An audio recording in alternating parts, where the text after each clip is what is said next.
Beirut में Israel की हवाई हमलों का ताजा दौर।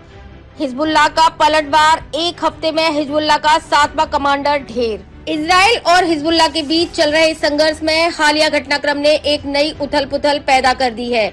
ईरान समर्थित हिजबुल्लाह अपने प्रमुख हसन नसरल्लाह की मौत के बावजूद इजराइल के खिलाफ एक सशक्त प्रतिरोध दिखा रहा है। इस महीने की शुरुआत में हिजबुल्लाह ने इजरायली सैनिकों पर जवाबी हमला किया, जिससे यह स्पष्ट हो गया है कि संगठन का मनोबल कम नहीं हुआ है। इजराइल का आक्रमण। सोमवार को इजराइल ने अपने सबसे उत्तरी गांव मेटुआ पर हवाई हमला किया, जो इजराइल और लेबनान की सीमा के निकट स्थित है। इस क्षेत्र में पिछले साल 7 अक्टूबर को हुए हमले के बाद निवासियों को दक्षिणी इजराइल में स्थानांतरित कर दिया गया था। इजराइल की वायुसेना ने सोमवार को मेटुआ को निशाना बनाते हुए हिजबुल्लाह के एकत्रित बलों को जवाबी कार्रवाई में लक्षित किया। कोला क्षेत्र में इजराइल का पहली बार हमला। स्वास्थ्य मंत्रालय का कहना है कि इजरायली हवाई हमलों में काना अस्पताल को भारी नुकसान पहुंचा है।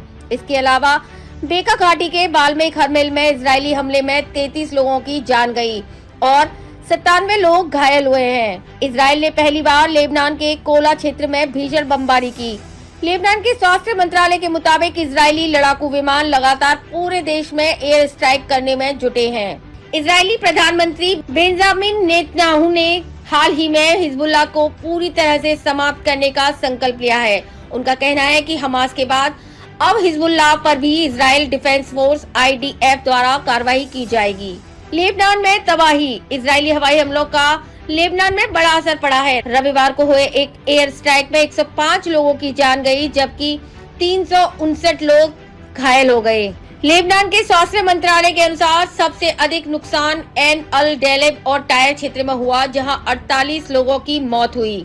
इस हवाई हमले में काना अस्पताल को भी भारी नुकसान पहुंचा, जो कि लेबनान के स्वास्थ्य सेवाओं के लिए एक महत्वपूर्ण केंद्र है। इस हमले में बेका घाटी के बालबेक हरमेल क्षेत्र में भी 33 लोगों की जान गई और 97 लोग घायल हुए।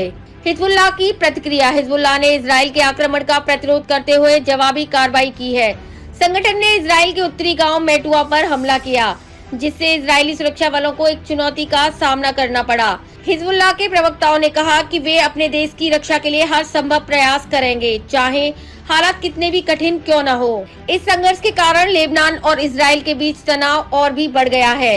हिजबुल्लाह की शक्ति और उसकी रणनीतिक क्षमता ने इजराइल की सैन्य ताकत को चुनौती दी है।